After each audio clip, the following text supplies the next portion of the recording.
Past indefinite tense अर्थात अनिश्चित भूतकाल। पहचान: जिस हिंदी वाक्य के अंत में ता था, ती थी, ते थे आदि शब्द आए तथा कर्ता द्वारा बीते हुए समय में किसी कार्य का होना पाया जाए और उसका समय न मालूम हो, तो ऐसे हिंदी वाक्य को अनिश्चित भूतकाल कहते हैं। एस अर्थात स्वीकारात्मक वाक्य, जैसे हिंदी वाक्य: पहला, वह पेड़ पर चढ़ता था। दूसरा, हम फूल तोड़ते थे। हिंदी से अंग्रेजी में अनुवाद बनाने का नियम: सबसे पहले कर्ता प्लस क्रिया के सेकेंड फॉर्म प्लस कर्म प्लस शेष। उपर्युक्त हिंदी वाक्यों का अंग्रेजी अनुवाद: पहला, he climbed on the tree. दूसरा, वी प्लग्ड द फ्लावर। एस अर्थात नकारात्मक वाक्य, जैसे हिंदी वाक्य: पहला, वह पेड़ पर नहीं चढ़ता था। दूसरा, हम फूल नहीं तोड़ते थे।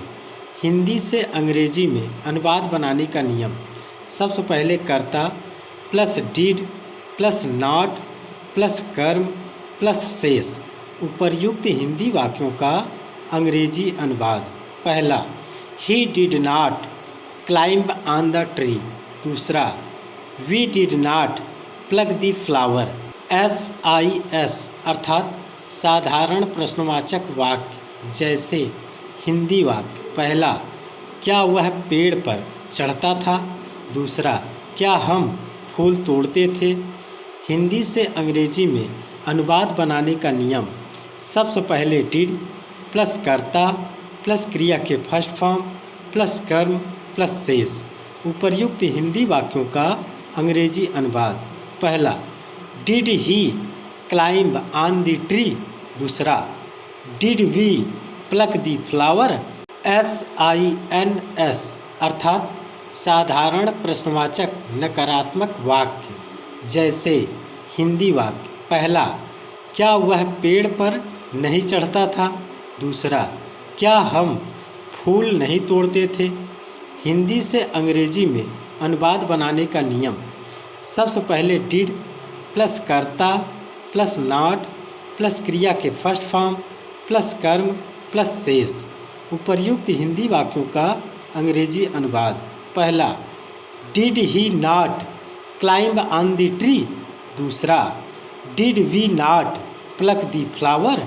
DIS अर्थात असाधारण प्रश्नवाचक वाक्य, जैसे हिंदी वाक्य: पहला, वह पेड़ पर क्यों चढ़ता था।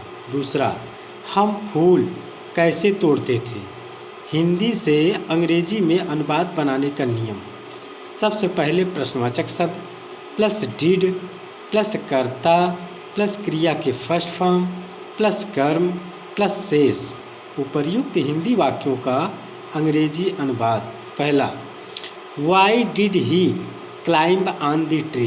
दूसरा, how did we pluck the flower. DINS अर्थात असाधारण प्रश्नवाचक नकारात्मक वाक्य, जैसे हिंदी वाक्य: पहला, वह पेड़ पर क्यों नहीं चढ़ता था। दूसरा, हम फूल कैसे नहीं तोड़ते थे। हिंदी से अंग्रेजी में अनुवाद बनाने का नियम: सबसे पहले प्रश्नवाचक शब्द प्लस डिड प्लस कर्ता प्लस नॉट प्लस क्रिया के फर्स्ट फॉर्म प्लस कर्म प्लस शेष।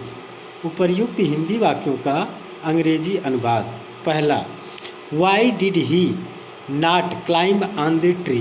दूसरा, how did we not plug the flower.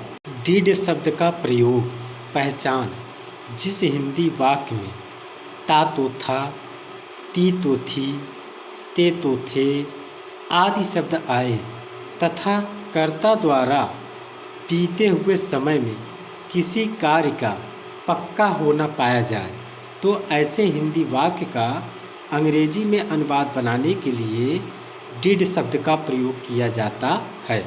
AS अर्थात स्वीकारात्मक वाक्य, जैसे हिंदी वाक्य: पहला, वह पेड़ पर चढ़ता तो था। दूसरा, हम फूल तोड़ते तो थे। हिंदी से अंग्रेजी में अनुवाद बनाने का नियम। सबसे पहले कर्ता प्लस डिड प्लस क्रिया के फर्स्ट फॉर्म प्लस कर्म प्लस शेष। उपर्युक्त हिंदी वाक्यों का अंग्रेजी अनुवाद। पहला, he did climb on the tree. दूसरा, we did pluck the flower. This is part 12। For more knowledge see part 13 of this video. यदि वीडियो पसंद आई हो तो वीडियो को लाइक, चैनल को सब्सक्राइब तथा कमेंट ज़रूर करें।